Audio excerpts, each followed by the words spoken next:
Estudiantes de la Universidad Rural de Guatemala, nuevamente bienvenidos al contenido de la semana número 5. Pues en pantalla tendrán la diapositiva correspondiente a semana número 1. Esto es debido a que vamos a hacer un pequeño y rápido repaso. Pues vamos a ir ya en el desarrollo de lo que tenemos desde lo que es la semana 1 hasta el contenido de hoy, que es semana número 5, no menos importante. Entonces vamos a dar inicio, siempre situaciones de preguntas. Hay algunas preguntas que no he respondido y otras que voy a responder durante la presentación. Y hay varias preguntas en relación directamente a preguntas de los cuestionarios que ahorita se me están afligiendo, pero tengo bombardeo de esas preguntas y no es solo de mandar la respuesta. Entonces sí las voy a responder, pero denme un poquito de tiempo con eso. Muy bien, nuestro curso de Derecho Procesal Constitucional. De la semana número 1 tenemos como objetivo de clase conocer la importancia de las garantías constitucionales. Básicamente, cuando nos estamos refiriendo, hicimos la división entre lo que es el derecho procesal y lo que es propiamente una constitución. Nos referimos al derecho como ese conjunto de normas, principios y doctrinas que regulan la actividad del hombre en sociedad para que viva en armonía. Eso es básicamente el derecho. Y el derecho procesal, pues es el conjunto de procedimientos que establecen a un área propia del derecho, los procedimientos con los cuales se aplica. Eso es en general el derecho procesal. Ahora bien, cuando nos referimos a una constitución, también hacía referencia que, si bien es cierto, aquí no se trata de estarles indicando sobre según el autor, que son importantes las definiciones de autores, sino que necesito que tengan muy claro cuál es el concepto de constitución como la ley suprema de un Estado que regula los derechos fundamentales, la organización del Estado y las garantías constitucionales. Y en esto, sobre lo que son las garantías constitucionales, es lo que más nos vamos a detener en relación a su estudio, análisis y procedencia. Y cuáles son estas y garantías constitucionales. Sabemos que es el amparo, sabemos que es la exhibición personal, y tenemos lo que es amparo, exhibición personal y constitucionalidad de las leyes. Tenemos varias definiciones de derecho procesal constitucional. Lo tomamos dentro de algunas, es de que es la disciplina que se ocupa del estudio de las garantías de la Constitución. ¿Y qué son las garantías de la Constitución? Las garantías constitucionales. Es decir, y aquí lo que está haciendo es, inmerso dentro de una definición, está colocando otra definición, como lo que son instrumentos normativos de carácter represivo y reparador que tienen por objeto remover los obstáculos existentes para el cumplimiento de normas fundamentales.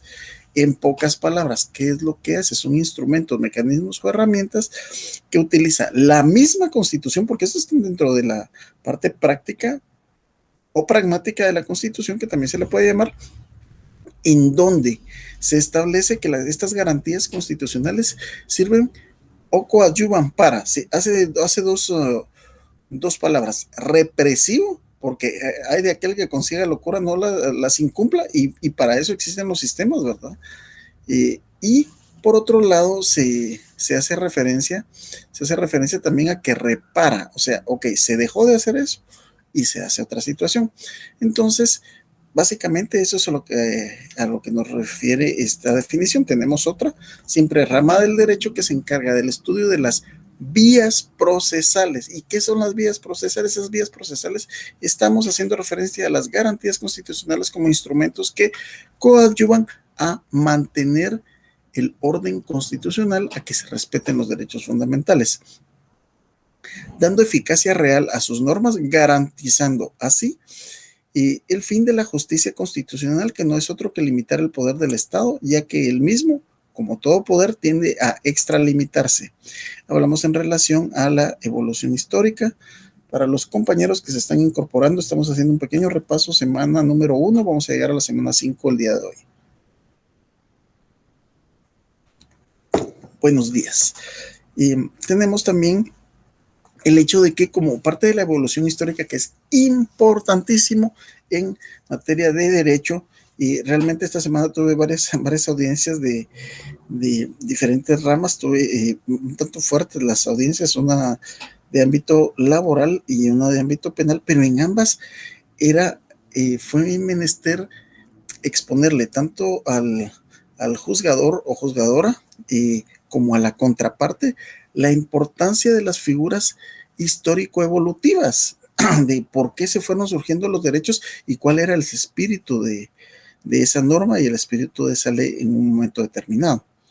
Ejemplo, cuando estamos hablando del espíritu de la ley, es de que desde época romana viene el tema del antejuicio, ¿verdad? Esta garantía que protege a los funcionarios, así a ciertos funcionarios públicos, de que no les sean iniciados procesos penales por situaciones espurias. O sea, a mí me cae mal la oposición o por lo que sea, y esto evita que la persona, pues esté acudiendo, o sea, dedique su tiempo a lo que tienen que hacer, que es servir al país, servir a la nación y no estarlo dedicando a eso. Pero eso es porque, y tomó una tal decisión porque tenía que hacerlo, pero otras personas no le agradan y le están interponiendo una serie de situaciones. Pero ¿qué es lo que pasa? Hoy en día viene X diputado, le da una golpiza o supuestamente le da una golpiza a su esposa, llegan las fuerzas de seguridad y no lo pueden aprender. ¿Por qué? Porque goza de antejuicio. Pero es que eso no era para protegerlo de ese tipo de cosas o de otro tipo de delitos. Es en función de su desempeño como funcionario público. Es decir, aprobar o improbar algún tipo de ley. Pues es el quehacer del diputado, más no tiene nada que ver con la otra situación. Gente que anda en estado alcohólico conduciendo, son faltas que no tienen nada que ver, que ahí deben de ser juzgados como eso, pero en su momento determinado no llegaron los alcances de eso. A eso me refiero, la importancia de analizar el espíritu de estas ramas. Y las tres garantías constitucionales, amparo, exhibición personal e inconstitucionalidad, tienen su asidero histórico. Entonces, como lo pudimos ver, épocas primitivas no existían garantías, antes no existían. Sin embargo, fueron evolucionando y se fueron tomando. Y esto costó, como dicen, sangre, sudor y lágrimas. Cuando hablamos de las normas fundamentales, las normas fundamentales debemos de entenderlas porque es el porqué de las garantías constitucionales, es lo que protege más que todo. Porque así como garantía fundamental lo es el hecho de del derecho a la vida, el derecho a la salud y el derecho a la educación, son normas fundamentales. También son normas fundamentales que un presidente no puede exceder su tiempo estipulado, su periodo constitucional, que en el caso de Guatemala son 4 años, y de repente viene alguien y dice, bueno, pues me echaron a mi modificación y me echo otro mi periodo, ¿verdad? Perdón por el léxico así, pero realmente así es como se toma. Entonces, eso es inconcebible. Se debe de tener un acopio a las normas fundamentales. El concepto de la norma fundamental juega en el marco de la teoría pura del derecho, Hans Kelsen, y mediante la introducción de una norma precediendo al objeto de conocimiento. Dicho objeto adquiere su carácter normativo. Esa norma fundamental precisamente confiere al objeto que es el derecho positivo su unidad. Entonces, tenemos que entender qué son en sí las normas fundamentales. Siguiendo con la evolución histórica, voy bastante rápido porque, como les digo, acá es un repaso y aprovechando que tienen examen, bueno, no sé, no me voy a meter a hablar exactamente, no he visto el calendario de exámenes. Y yo también tengo examen, por cierto, ayer me asusté en doctorado que ya tengo examen. Ahora bien, hay dos perspectivas de esta evolución histórica, como un fenómeno histórico-social y como parte de su estudio científico. Como parte del fenómeno histórico-social, comprende el análisis de los instrumentos jurídicos de protección, es decir, desde cuándo viene el amparo, desde qué constitución, cuántas constituciones hemos tenido. Esa es una pregunta importante, ¿verdad? Para ponerles. Ustedes no pueden salir de este curso sin saber cuántas constituciones ha tenido Guatemala y desde qué fecha. ¿Se incluye o no se incluye la de Bayona? La de Bayona era la que venía desde España. Es con la que empezó a funcionar Guatemala, pero después empieza la primera constitución. Bueno, ahí vamos a ver cómo nos vamos a inspirar para una tareita ahí. Comprende el análisis de los instrumentos jurídicos de protección de los derechos humanos o de los altos ordenamientos, así como las jurisdicciones u órganos que conocían de estos mecanismos en diversas épocas y sistemas. Así se estudian las instituciones, medios de defensa, garantías, personajes y jurisdicciones. Tenemos ya lo que es el estudio científico. Entonces, el primero es evolución, o sea, evoluciona por los hechos que suceden. Ahora, el estudio científico, aquí no podemos dejar de mencionar la participación de alguien que ustedes conocen, pero como les digo, y esto se cita, o sea, realmente no se puede dejar en la audiencia de ayer, tal y como les dije, o sea, la contraparte justificaba en relación a nuestra pirámide de Kelsen, o sea, cuáles son las normas que se establecen y de qué forma, ¿verdad? Entonces siempre es parte de lo que se tiene que fundamentar. Hans Kelsen, en su aporte que hizo en el diseño de una corte de constitucionalidad, de un tribunal constitucional austriaco en 1920, y después él ya se incorporó a ser magistrado de esta corte.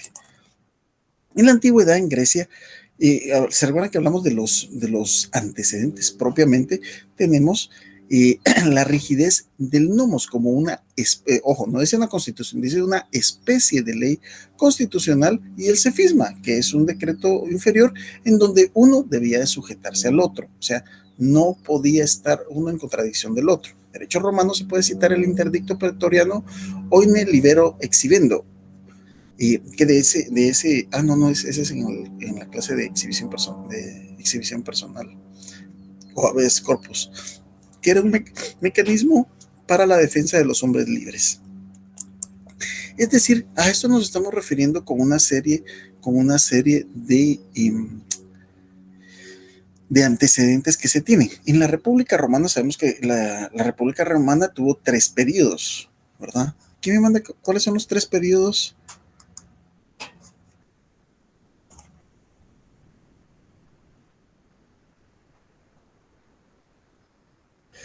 Una compañera me está diciendo que no puede escuchar la clase. ¿Por qué no sales por completo y vuelves a hacer tu procedimiento de ingreso? A veces los dispositivos se bloquean, me suele suceder a mí. Entonces, Luzminda, solo que repitas tu procedimiento y me cuentas cualquier cosa. Igual esto queda grabado y tengo que subir las diapositivas. En la República Romana se creó el Tribunado de la Plebe por una demanda y conquista de los plebeyos, es decir, esto ya le daba participación a los plebeyos. Estamos hablando en estratos sociales muy marcados en la antigüedad y pues hoy en día también muy solapado, pero también están bastante marcados. En la Edad Media tenemos el Habeas Corpus Amendment del 28 de mayo de 1679 como uno también de los antecedentes históricos en relación a la exhibición personal. Tenemos también la Carta Magna de 1215, el rey Juan sin tierra. De eso me extendí bastante, pero aquellos que no han recibido esa clase, vean el video de Juan sin tierra más Carta Magna 1215. ¿Qué es eso, verdad? Porque es un interesante hecho histórico que otorga derechos, el justicia mayor y el justiciazgo. Aquí básicamente son antecedentes históricos de las garantías constitucionales que han ido evolucionando.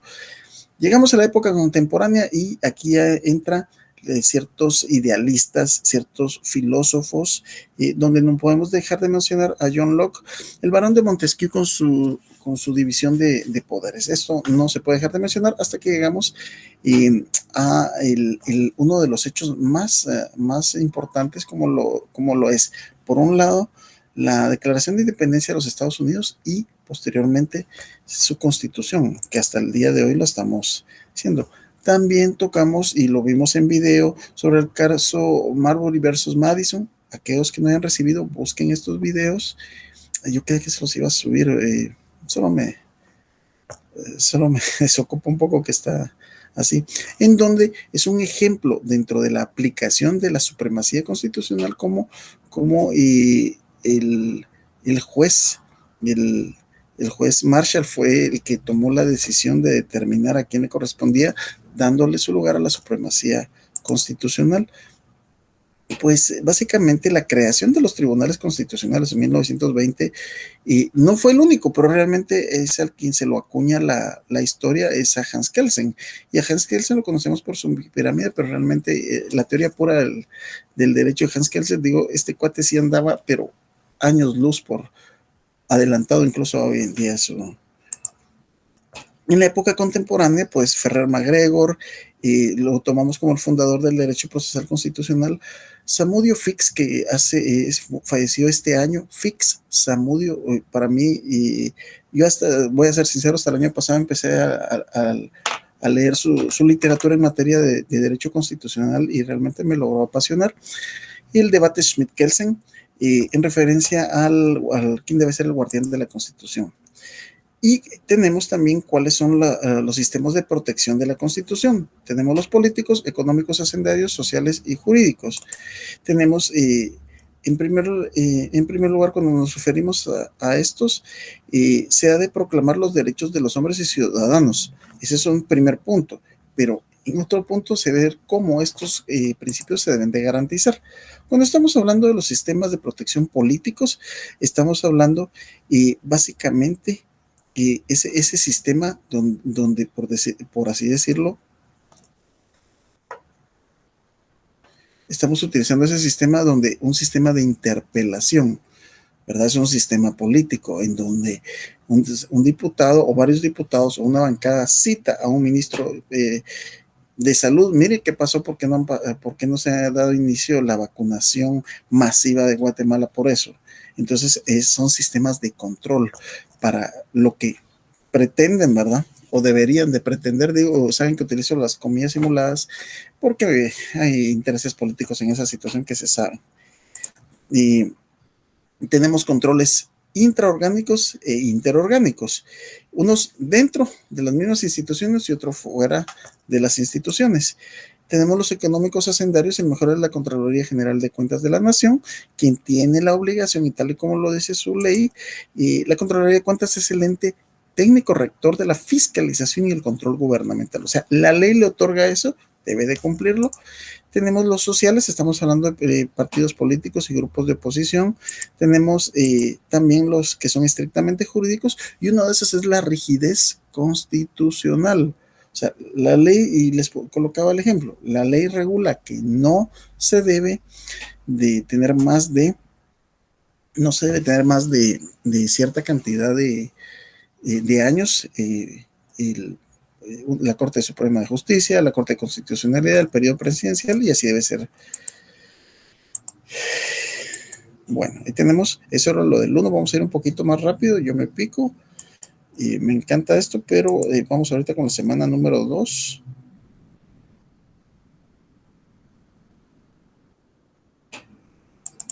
Vamos a ver la versión corta mejor de las diapositivas, porque en la versión larga está complicado. Que me dé tiempo.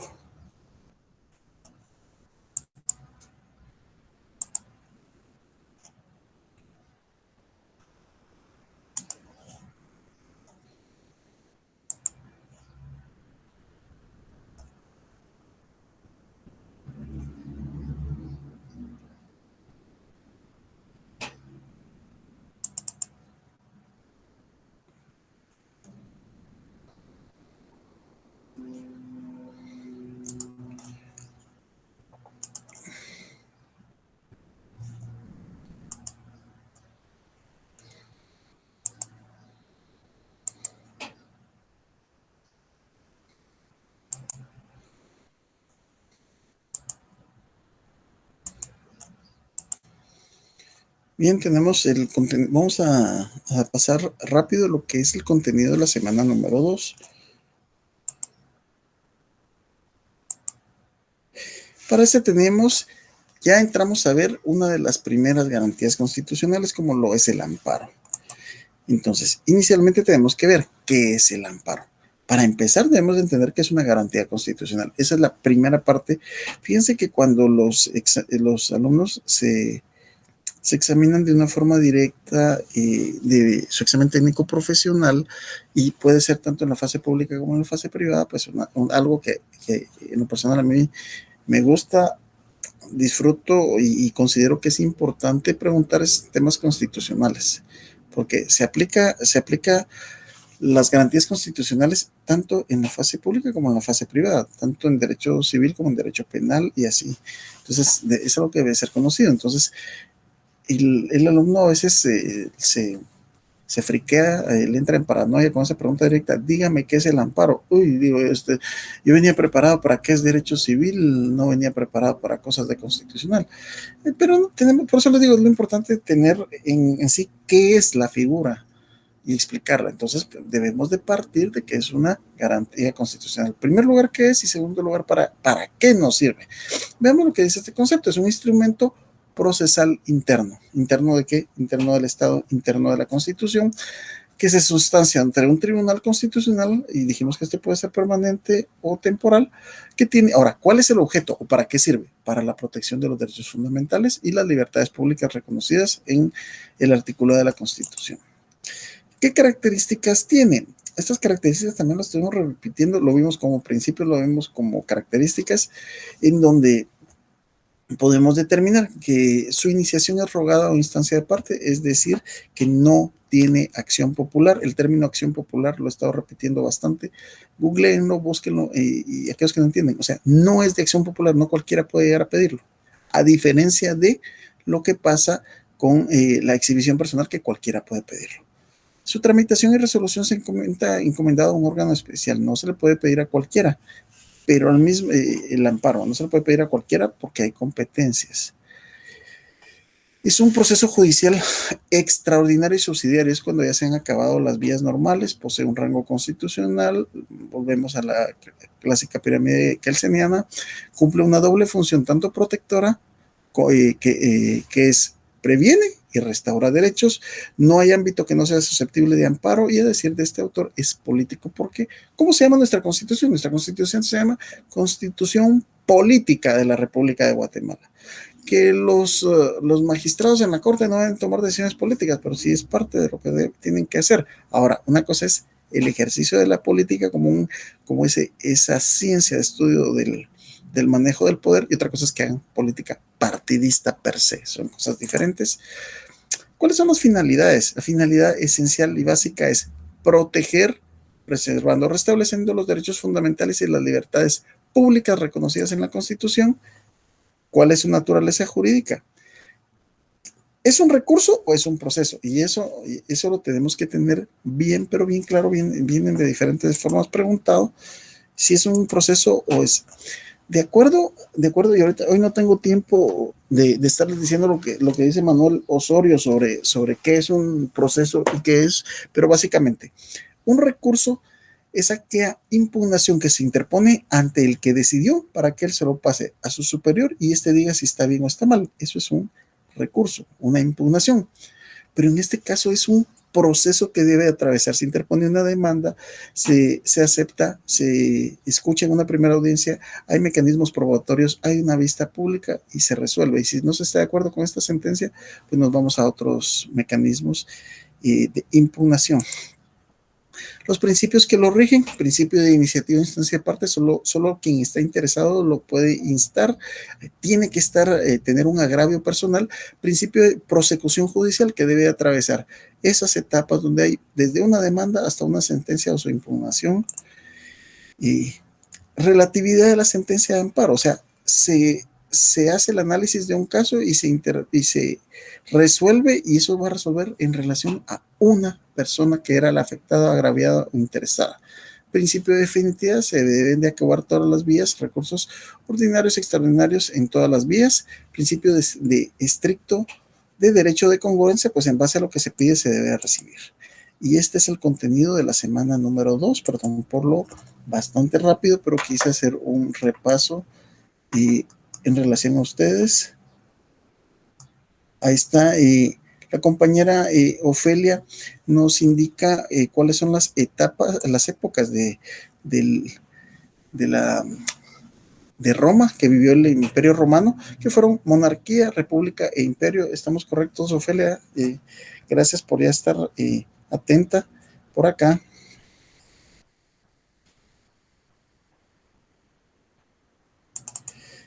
Vamos con la clase 3.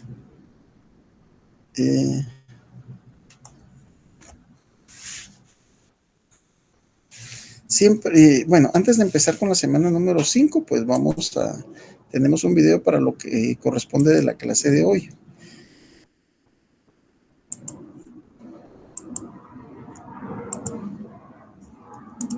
Los que se están incorporando, muy buenos días, bienvenidos. Pues ya se perdieron el repaso de la semana 1 y 2. Vamos a dar un pequeño repaso. Vamos a ver el contenido de la semana número 5. Vamos a ver temas de examen.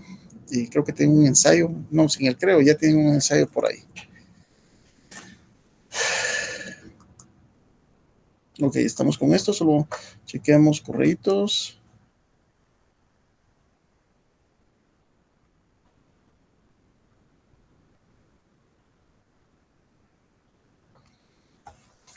El compañero Powell, Milton Powell, buenos días, Milton, hace la siguiente pregunta. En el caso que mencionaba que un diputado golpeaba a su esposa y por el hecho del derecho de antejuicio no se puede proceder inmediatamente, ¿qué opinión merece el 24 ter?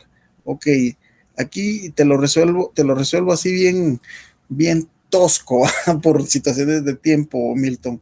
Ok, me estás citando una ley de carácter ordinario, como lo es Código Procesal Penal. Y me estás indicando, estamos hablando sobre un derecho de antejuicio que está a nivel constitucional. Nomos y cefisma, que es lo que hemos estado hablando, una no contradice a la otra, sencillo. Por eso es que prevalece el derecho de antejuicio.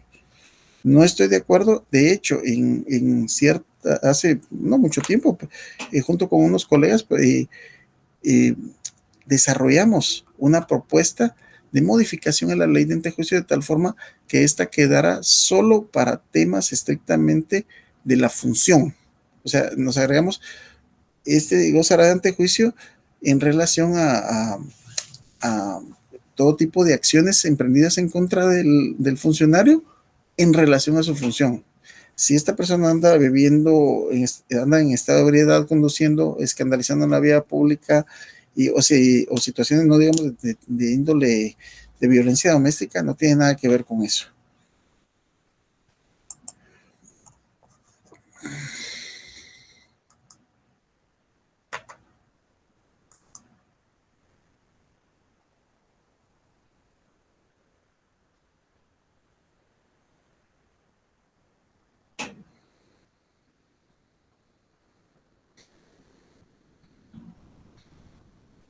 Eh, Mercil Aníbal me dice, estimados, buenos días, creo conveniente la interacción con el catedrático, por eso mismo estoy solicitando que manden el enlace donde está el licenciado para que pueda resolver mis dudas.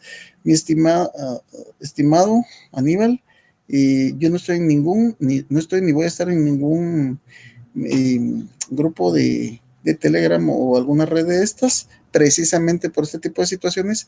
Por favor, al correo fg136 @rural.edu.gt, con mucho gusto resolvemos tus dudas. Seguimos.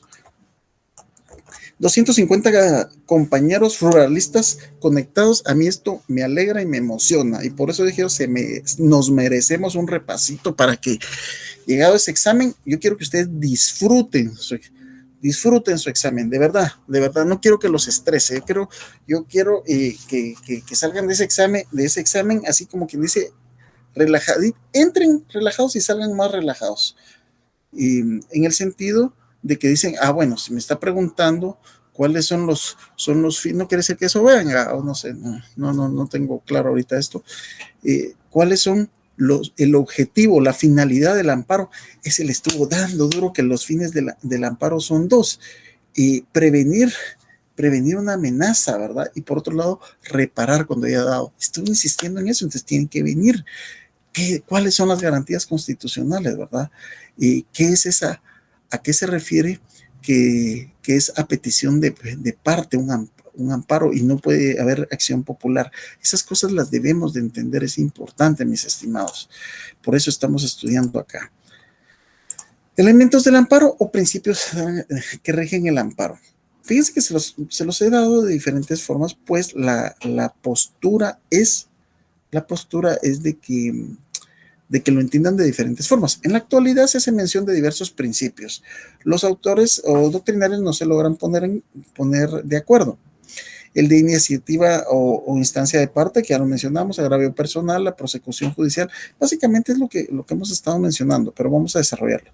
Cuando hablamos al principio de iniciativa o instancia de parte, este principio consiste en que en el proceso de amparo no hay acción popular. Miren, tan sencilla, hasta llega a la definición. Pero ¿qué es lo que pasa? Que para ello tenemos que entender qué es acción popular.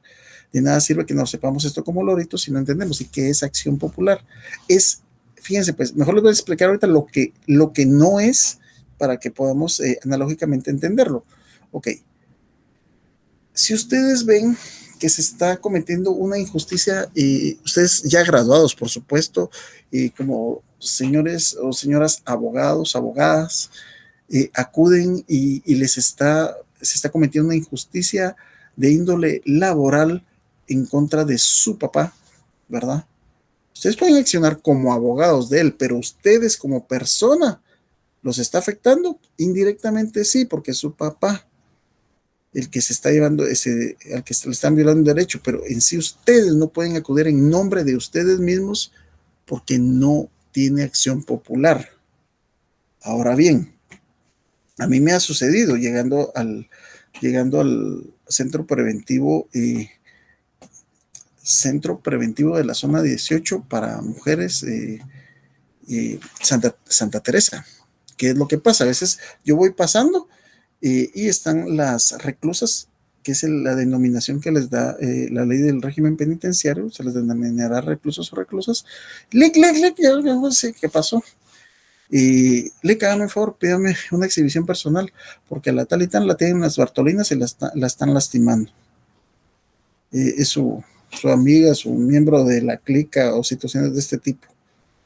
Salgo, salgo y ya sé lo que me conlleva eso, pero cuando salgo hay una unidad móvil del juzgado de paz y llego, ¿tengo yo vela en el entierro? ¿Me está afectando? No, pero tengo el nombrecito, el papelito, vengo a interponer una exhibición personal. Ay, que no se puede. Procedan, ¿no? Entonces, ahí puede cualquiera, tiene acción popular. ¿Qué cosa? La exhibición personal. El amparo no hay acción popular o que inicien de oficio. Eso sí, una vez inicia por petición de parte, ya continúa su proceso. Seguimos. Principio de agravio personal o directo, lo que estoy diciendo, le afecta directamente, tiene que afectarle, o sea, no puede ir uno de metido por eso, en el amparo. En la exhibición personal, sí hay acción popular, sí puede irse uno de metido. Prosecución judicial del amparo tiene que atravesar las diferentes etapas o procedimientos dentro del proceso. Por eso es que es un proceso y no es un recurso, proceso de amparo. En otras palabras, implica que el amparo obligatoriamente debe desarrollar por medio de un proceso judicial donde atraviesa todas sus etapas, tal y como lo regula el artículo 5 de la Ley de Amparo, Exhibición Personal y Constitucionalidad. Y veamos lo que nos regula este artículo. Aquí está.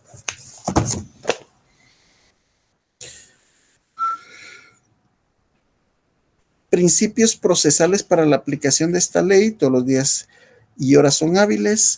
Las actuaciones serán en papel simple, salvo reposición de los mismos. Toda notificación deberá hacerse a más tardar al día siguiente de la fecha de la respectiva resolución. Los tribunales deberán tramitarlos y resolverlos con prioridad a otros casos. Estamos en algunos de los principios que rigen el amparo.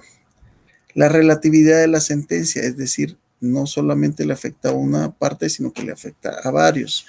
Este principio preceptúa que la protección constitucional pedida resguarda únicamente al sujeto activo, al que lo pidió, al que lo agravia, al que le interesa, al que lo interpuso. ¿Ya? A eso nos referimos, eso independientemente de que una persona actúe en nombre de otra. La definitividad hace referencia a que esta garantía se le va a otorgar la garantía del amparo, esa protección, ese manto protector que nos otorga la última parte de la Constitución, que son las garantías constitucionales para que se protejan las dos partes anteriores, que son los derechos fundamentales y también la organización del Estado, pues porque ahorita se han interpuesto una cantidad de amparos en relación a que hay inconformidad en relación a los resultados de las elecciones. Ayer yo fui a las votaciones para elegir el magistrado por parte de el Colegio de Abogados y Notarios de Guatemala. Entonces, pues, se interpone una cantidad de amparos porque se ven vulnerados, o sea, se creen ver vulnerados derechos fundamentales, y la postura de cada quien es permitida. Créanme que la postura de cada quien es permitida. Que se utilizan a veces como mecanismos de retardo y como un litigio malicioso, sí, es evidente, pero debe de atravesar todo ese tamiz, todo ese filtro para que lo determine quién, un tribunal de amparo o un tribunal constituido en tribunal de amparo. Estricto control o congruencia, y se van a dar cuenta de las veces que yo estoy repitiendo estos mismos principios de una u otra forma. O sea, deben de captarla, y ahí se van a dar cuenta los que están poniéndole un poquito de atención a este repaso.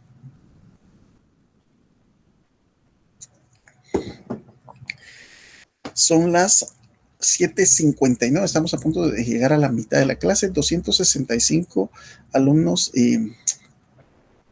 265 alumnos conectados. Qué gusto, no sé, ustedes no se imaginan el gusto y el orgullo que me da a mí poder compartir con 265 personas alrededor de la República, que espero yo que vivan la pasión de aprender sobre la más bonita de las carreras, sobre el derecho.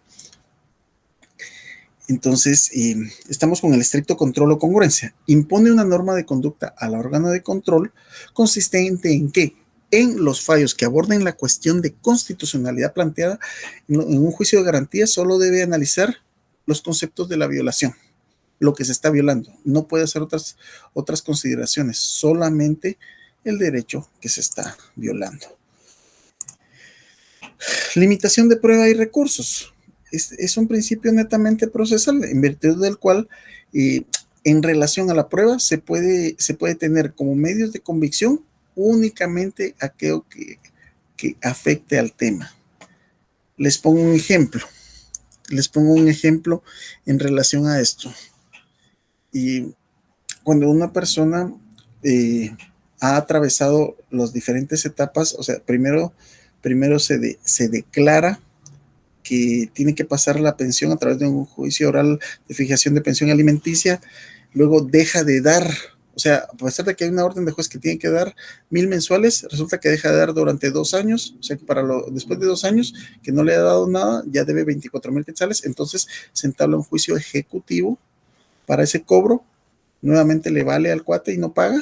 Entonces ahí el abogado es el obligado a pedir que se certifique lo conducente, que se vaya a la vía penal y que la persona sea aprendida por el delito de negación de asistencia económica. Ok, ya esto se está en una corte.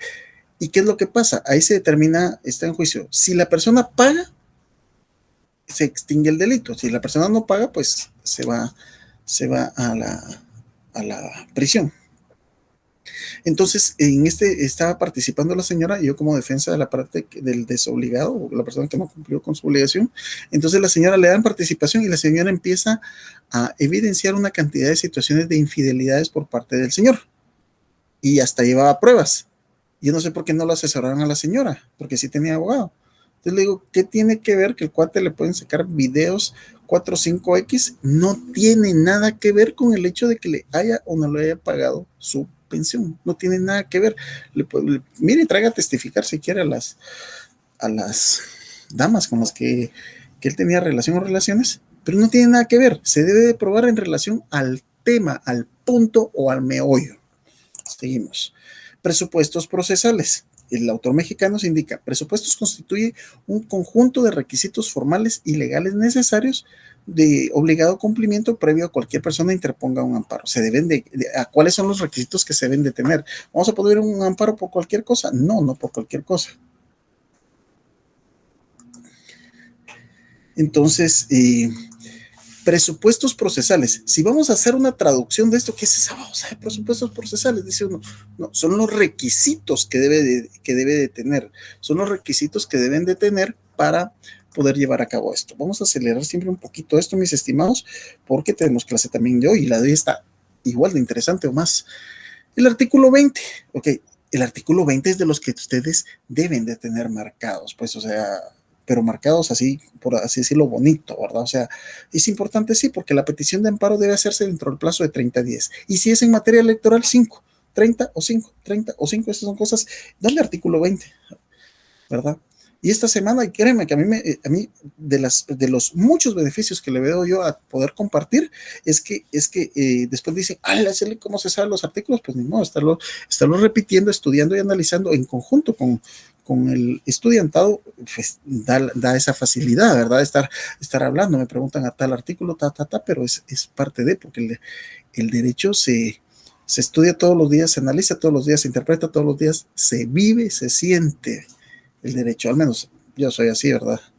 Y me critica mi hija que no obstante que sea estudiante de derecho, me dice, pues, verdad que no es muy normal, que en mis pocos tiempos de ocio los dedico a ver series o películas de juicios, ¿verdad? Series de juicios, me encanta, pero me gusta el derecho, ¿qué les puedo decir? La temporalidad, 30 o 5. Definitividad, está contenido en el artículo 19 de la ley de amparo. ¿Y qué es lo que nos regula esta ley de amparo? Que se deben de agotar todos los recursos. ¿Y quién tiene legitimación activa? ¿Quién tiene legitimación pasiva? Legitimación activa es la capacidad legal de poder proceder. Ok, ¿tengo yo la legitimación para hacerlo? Sí o no. La pasiva es la autoridad contra quien se está interponiendo. Perdón. Jurisdicción. Si sabemos qué es jurisdicción, ¿verdad? Que a estas alturas lo debemos de saber y manejar muy bien, es ese poderío, es esa atribución, es ese poder jurídico que le otorga el Estado a ciertos órganos constitucionales. ¿Para qué? Para que apliquen justicia. Y a eso, como que es fórmula, súmenle en materia constitucional. Eso es la jurisdicción constitucional. La jurisdicción es la potestad inamante de la soberanía del Estado, ejercida exclusivamente por jueces y tribunales independientes de realizar el derecho en un caso concreto. Solo que en este caso nos estamos refiriendo a que va a impartir justicia en materia constitucional.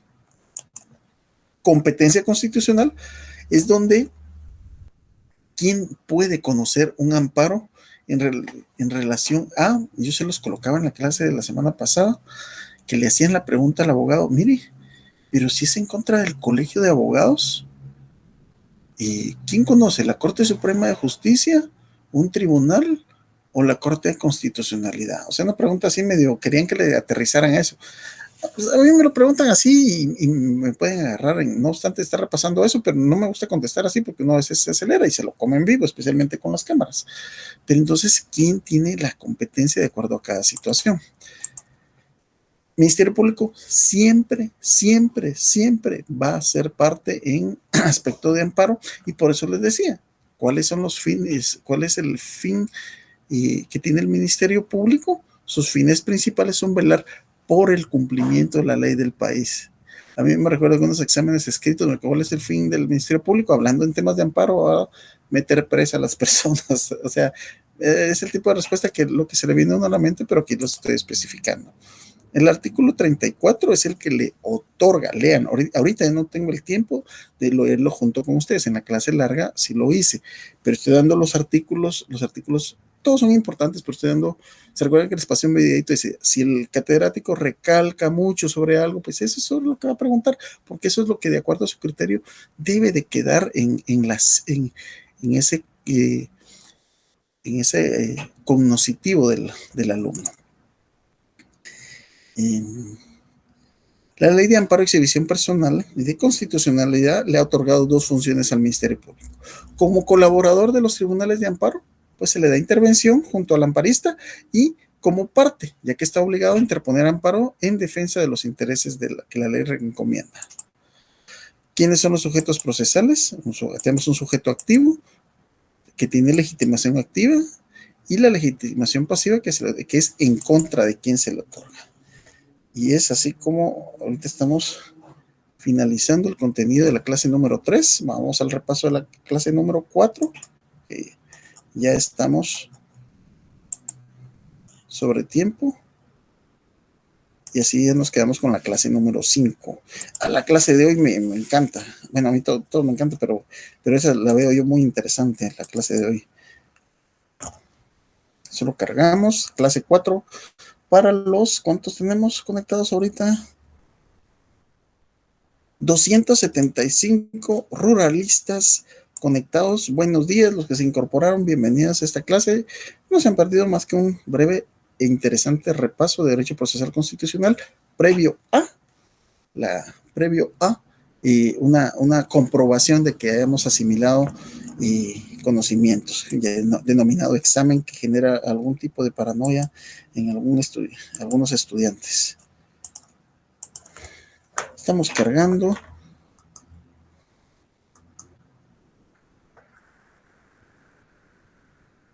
Ok, Brandon,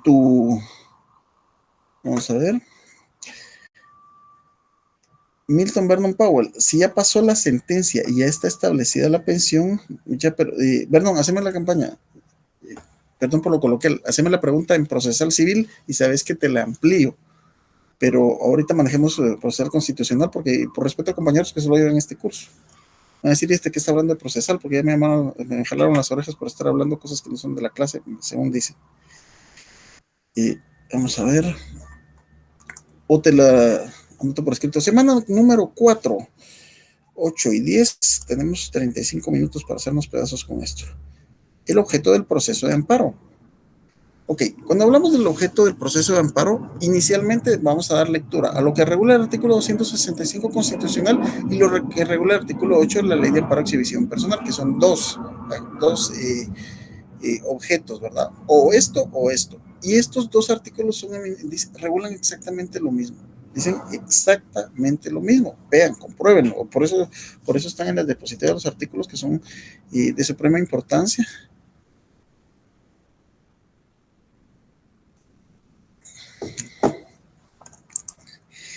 La función primordial del amparo, que este es el resumen de los dos artículos anteriores, y también les mencioné un artículo en relación al Pacto de San José sobre los recursos, que no obstante no es un recurso, pero ahí se tiene que hacer una interpretación integral de lo que regula el pacto en relación a protección de derechos. ¿Por qué? Porque el artículo 46 de la Constitución, que regula la preeminencia del derecho internacional, regula más o menos de que en materia de derechos humanos, los convenios y tratados internacionales en materia de derechos humanos serán prioritarios sobre el derecho interno. Entonces, en sentido general, del contenido del artículo 8 citado, se puede extraer que esa protección actúa cuando surgen las siguientes premisas.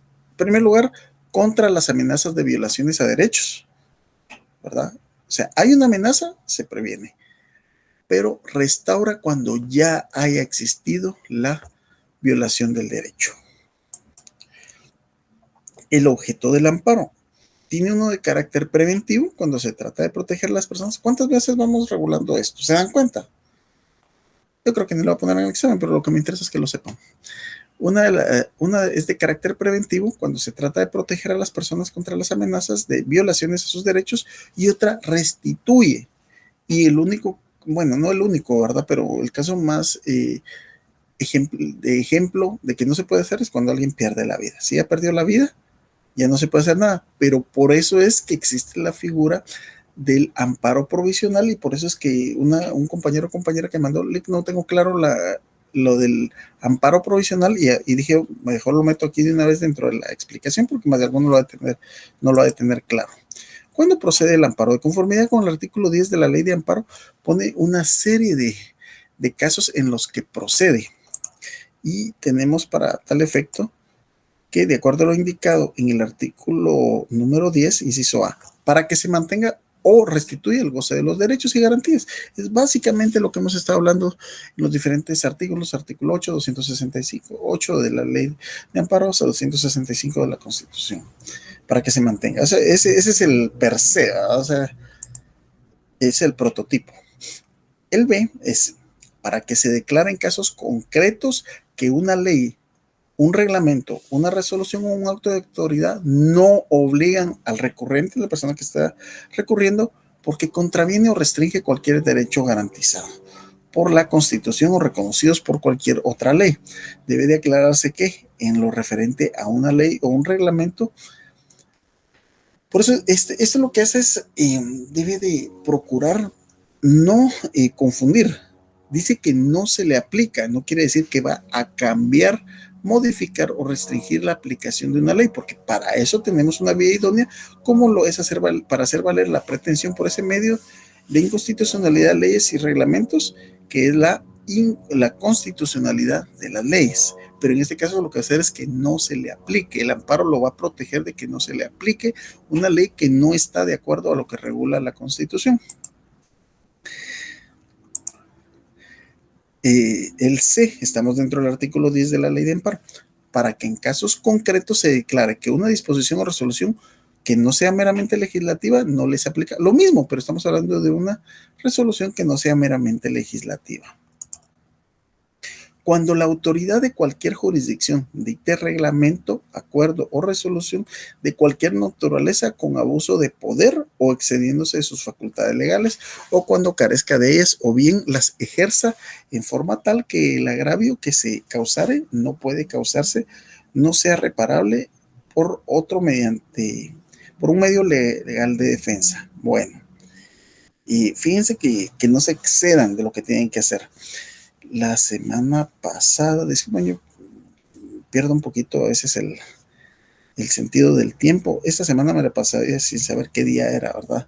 Solo tenía muy claro el día de ayer porque ayer tenía 2 audiencias bastante fuertes y gracias a Dios salieron satisfactoriamente para las personas que se representaban.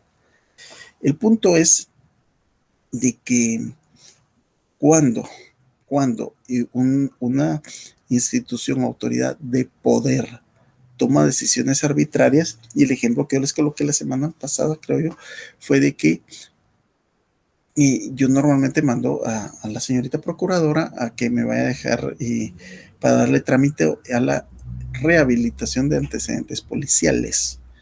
Y antes del 31 del 31 de diciembre de 2020 para atrás, estos ingresaban en la Dirección General de la Policía Nacional Civil, ahí se hacía el trámite, y también lo mandé muchas veces con la procuradora. Esto pasó ahora para el Departamento de Criminalística, zona 6. Entonces hice mis consultas, pues hice las consultas en línea y en línea aparece de que uno puede enviar a la procuradora debidamente acreditada con un documento. La mandé la primera vez y regresó. Link dice que tiene que ser por un documento autenticado. Reviso los requisitos, porque, o sea, me puedo haber equivocado. Ahí no dice nada de eso. Es la página del Ministerio de Gobernación, de la página propiamente de ellos. Lo imprimí y se lo regresé.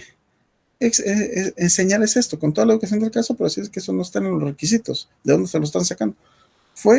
Regresó ya a la siguiente, pues dije yo, bueno, procedimos a hacer la legalización del documento que querían. Se fue y estaba histérico, estaba molesto porque no está entre los requisitos, y de hecho dentro de los que están conectados, y ojalá que esté la compañera que me dijo si es así, porque me explicó porque a veces hay gente que se hace pasar por procuradoras, o sea, es muy entendible la razón, pero entonces yo le decía, ok, pero su página oficial me está poniendo, entonces no pongan requisitos, porque yo me tomo la molestia en cada lugar al que voy, antes, por situaciones de tiempo, situaciones de parqueo, o sea, y por esas situaciones uno ve los requisitos, y cuando llegue que le cambien los requisitos es molesto, ¿verdad? Porque son lugares de servicio a la población, es un servicio. Entonces me decían, no, pero creo que está en un reglamento, espero que se pueda fundamentar. Y si no, pues tengamos el acabo de decir, pues no está en fundamento, entonces debe de ser entendible como estudiante de derecho, debe de entender cuándo se está conculcando un derecho. Entonces, si no me logran demostrar eso, significa que hay un abuso de poder y eso es un delito.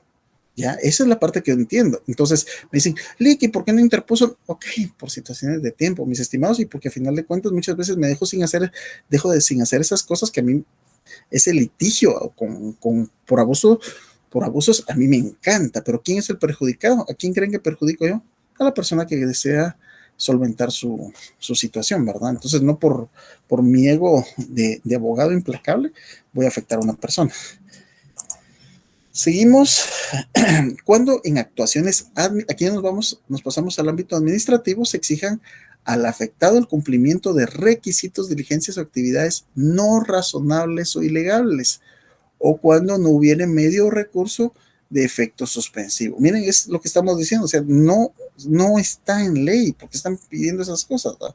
Y eso suele pasar mucho, ¿verdad? Suele pasar mucho que empiezan a pedir requisitos y también muchas veces yo percibo, no lo puedo demostrar, otras veces lo he podido demostrar, donde es como quien dice, vienen así, mire, pero no lo trajo foliado. Volteo a ver, no hay nada que diga que esté foliado. Reviso la página, no hay nada que diga foliado. Reviso las leyes, mire, y eso, no, pero así es la disposición, ¿verdad? O sea, la disposición de quién. Le cumpla, así. O sea, encima de todo me están diciendo, hágalo porque se lo estoy diciendo yo, ¿verdad? Y eso sí realmente me molesta porque es un abuso de poder. Entonces, en estos casos, ay, ¿por qué no lo interpone? Ya les expliqué por qué no se interpone. Igual cuando hay peticiones y trámites ante autoridad administrativa que no sean resueltas en el término. Y para esto nos vamos al artículo 28 de la Constitución. Para entender el F, vincúlenlo con el artículo 28 constitucional, derecho de petición, que debe de cumplirse dentro de los 30 días que regulan acá. F, cuando las peticiones y trámites ante autoridad administrativa no sean resueltas en el término que establece la ley. Aquí estamos, el artículo 28 de la Constitución. El otro punto es cuando las peticiones no sean admitidas para su trámite. Este presupuesto engloba los demás casos por los cuales la autoridad administrativa rechaza para su trámite las peticiones que se le plantean, siempre y cuando no sean por la exigencia del cumplimiento de los requisitos. Pues ahí estamos hablando de otra cosa. Si uno no ha cumplido requisitos, si no hay para dónde, no se encuentra el expediente en estado de resolver. En los asuntos de órdenes judiciales y administrativas que tuvieran establecido en la ley procedimientos y recursos, por cuyo medio pueden ventilarse adecuadamente de conformidad con el principio jurídico del debido proceso.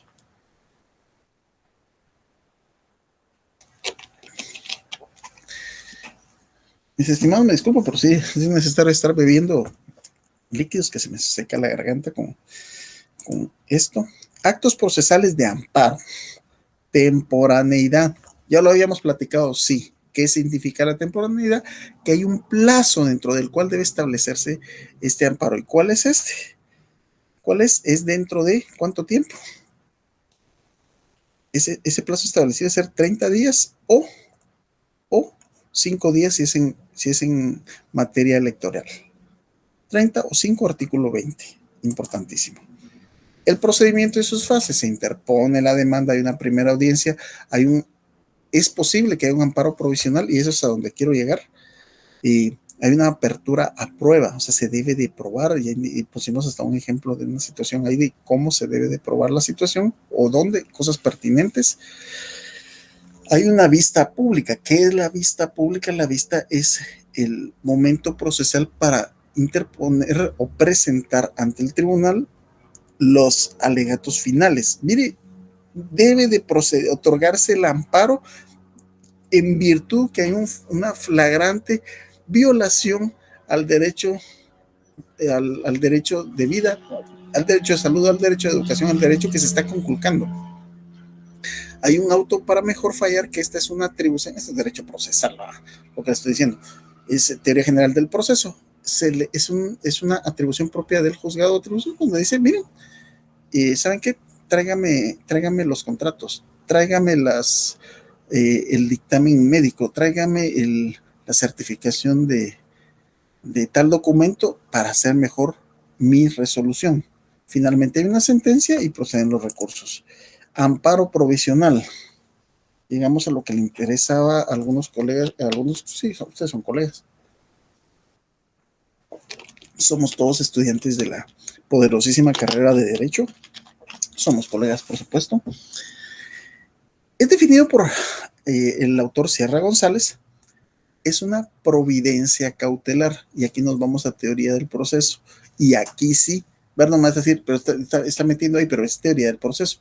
Los procesos en materia civil se dividen en procesos de conocimiento, procesos de ejecución y procesos cautelares. El proceso cautelar o medida cautelar son aquellas medidas que se solicitan con la finalidad de garantizar las resultas del proceso y que continúe teniendo materia. ¿Ya? ¿Qué significa que tenga materia?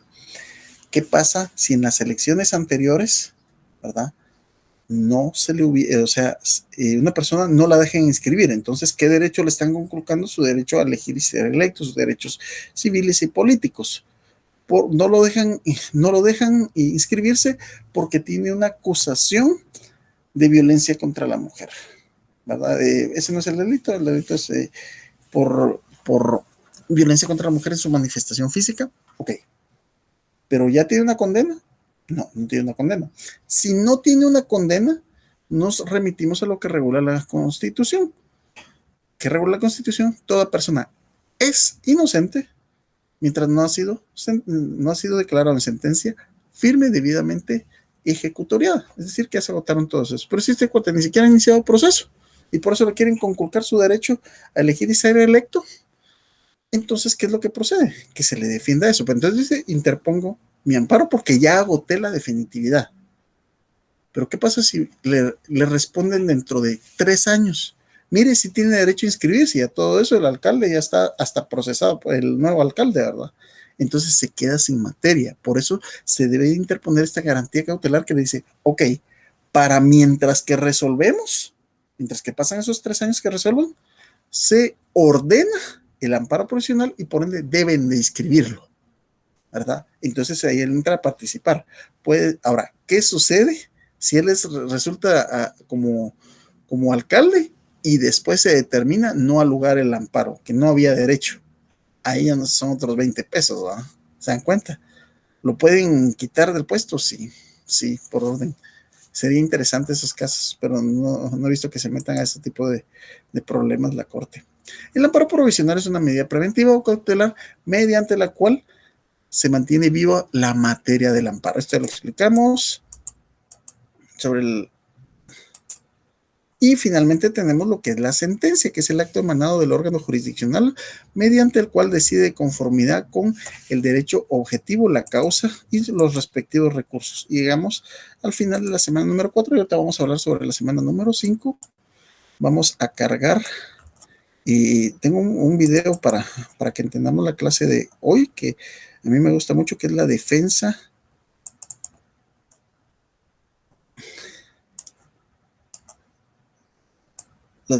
del ámbito constitucional.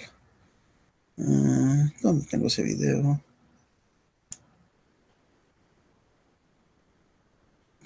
Aquí está.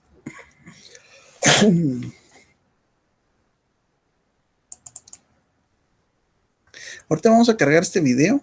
Este video es de un evento de 1993. Algunos pueden platicar del tema con sus papás y otros, pues, ya un tanto no tan jóvenes, pues lo recordarán en persona y otros creo que hasta estaban ahí presentes en el video. Pero en general la mayoría son bastante jóvenes.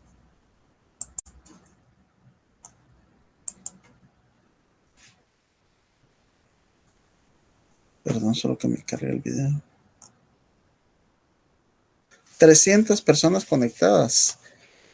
Los que se conectaron hasta ahorita, pues.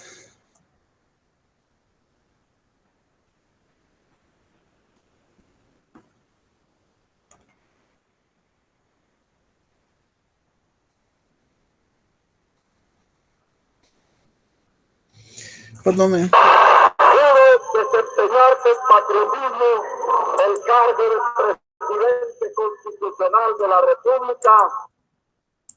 Ok. Vamos a transmitir.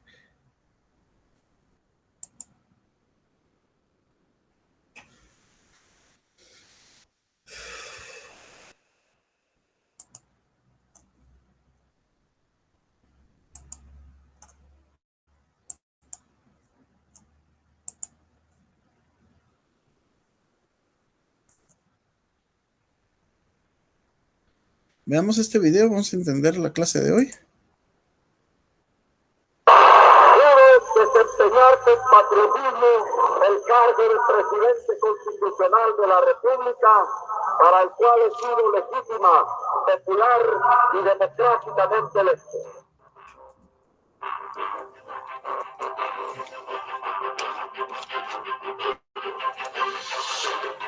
Fue el 25 de mayo del año de 1993, cuando algo insólito ocurre en nuestro país. El llamado Serranazo se apoderó de la atención de millones de personas en Centroamérica, momento donde se da el autogolpe perpetrado por Jorge Serrano Elías, entonces presidente constitucional de Guatemala. Entre los hechos que enmarcaron este episodio se cuenta la disolución del Congreso, el intento de manipulación de los tribunales electorales y de justicia. Al cabo de 10 días, las fuerzas democráticas del país reinstauraron la institucionalidad, designando al entonces procurador de los derechos humanos, Ramiro de León Carpio. Debido a la corta duración del régimen de facto, algunos hablan del Serranazo como un golpe de Estado fallido.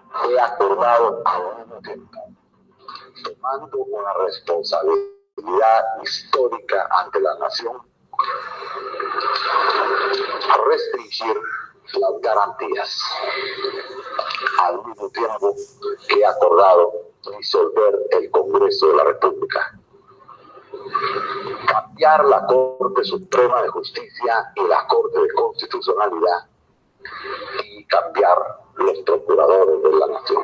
En el año de 1993, Guatemala participaba de una joven democracia de 7 años, debilitada continuamente por frecuentes acontecimientos de violencia y corrupción. Las primeras manifestaciones masivas de descontento popular se mostraron en marzo de ese mismo año, como protestas en contra de incrementos a los precios de la energía y el transporte. Esta situación empeoró meses después, cuando surgió una oposición del sector estudiantil público del nivel medio, que veía un proyecto de uniforme estudiantil como señal de militarización, en combinación con una oferta de transporte público gratuito, a lo que daba poca credibilidad. Los guatemaltecos, descontentos por lo que ocurría, realizaron un paro general convocado para mediados del mes de mayo.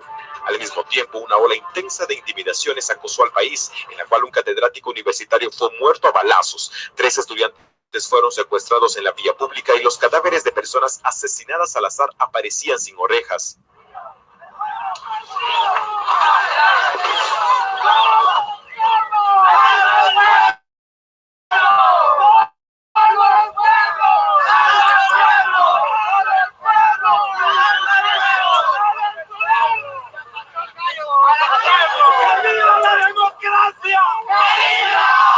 Finalmente, una moción de la Alianza Cívica ante la Contraloría General de Cuentas para investigar las finanzas de Serrano, que se había hecho de lujosas propiedades en su corto tiempo de mandatario, fue la última acción de la agitación ciudadana. El día posterior a este hecho, la Radio Nacional anunciaba el decreto de golpe de Estado, que fue declarado inconstitucional en días posteriores por la Corte de Constitucionalidad de Guatemala. Seguidamente, la población, careciendo aún de garantías constitucionales, y la comunidad internacional intensificaron las protestas, y el respaldo del ejército de Guatemala se fue desvaneciendo, hasta que 7 días después del golpe, Jorge Serrano Elías huyó del país con destino a Panamá. El entonces vicepresidente Gustavo Espina Salguero tomó posesión del cargo por únicamente 3 días, hasta que el 6 de junio el Congreso eligió a Ramiro de León Carpio como nuevo presidente de la República. Y ese día, a 22 años de este suceso, los guatemaltecos recuerdan tal acontecimiento que fue catalogado como histórico. Telediario, información actual.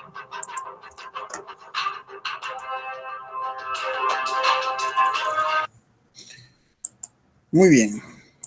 Los invito a que investiguen un poquito más. De hecho, me hubiera gustado presentar también la contraparte, o sea, lo que años después, en unas entrevistas que se le han hecho a Jorge Antonio Serrano Elías, y no solo las entrevistas, sino, bueno, yo les puedo dar pero sería transmitirles mi percepción de lo que yo leí en La Guayaba tiene dueño, ese libro que escribió él. Pues hay que escuchar a la contraparte, ¿verdad? ¿Cuál es su postura? Finalmente, o sea, se le ha satanizado. No creo que sea inocente del todo, no creo que sea culpable del todo. Él le tocó vivir esta situación, una situación, como dicen, una democracia muy joven. Delicado el tema, pero investiguen un poquito. Los videos se encuentran en YouTube, donde indica él qué fue lo que pasó y por qué tomó las decisiones que pasó. Sin embargo, ese fue un lugar que no tiene extradición con Guatemala, ¿verdad? O sea, y no obstante, él ha venido, tiene sus abogados por acá, pero yo veo muy remoto que él regrese, porque él tiene orden de captura y ya con tanto, no sé si está, es difícil que esté esperando la prescripción de los delitos, es complicado, yo lo veo complicado el regreso de él. Finalmente, ¿cuál es el título de lo que tenemos que tratar para el día de hoy? La defensa de la Constitución. ¿Qué entendemos por defensa de la Constitución? Se concibe como una norma que ejerce la función de declarar ilícitos con fines contrarios al orden material sobre el que descansan las normas jurídico-políticas, aun cuando los procedimientos utilizados en su persecución sean democráticos. O sea, por muy buenas intenciones que tengan, si contradice la Constitución, se debe defender. ¿Por qué les puse el caso del Serranazo? El Serranazo es un caso paradigmático y para que ustedes sepan, lo estudian universidades latinoamericanas. ¿Por qué? En relación a la defensa de la Constitución, porque el procedimiento que se tomó no está establecido en la Constitución. Entonces, se tomaron decisiones para proteger la institucionalización, la democracia y principalmente la defensa de la Constitución. O sea, que no puede venir un fulano y decir, miren, nos quedamos en Congreso.